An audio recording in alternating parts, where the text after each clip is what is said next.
How to mute someone on WhatsApp. Now that's I'm going to show you guys in this quick video, so let's get started right away.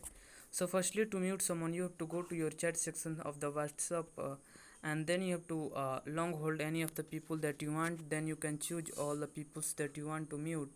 Let's say I mute this person, and then after that you have to go to the person, choose the person that you want to mute, and then in the right side of the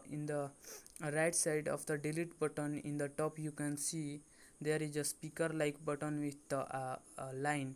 When you click on this, then this is mute button, and then you can choose the person muted notification for 8 hours, 1 week, or always.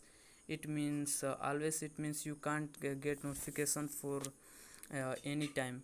You can't so you can choose any of the time 8 hours, 1 week, and then you can click on the OK, and this person is all these persons is muted, you can see. So mute sign is seen in his chats right side. So that's basically it. If you mute someone people, then you can't get a notification from this person, message notifications so you can't, your device can't get beep, or it doesn't sounds notification. So that's it. If you found this video helpful, please subscribe to my channel, like on this video, and comment below that it works. Have a good day.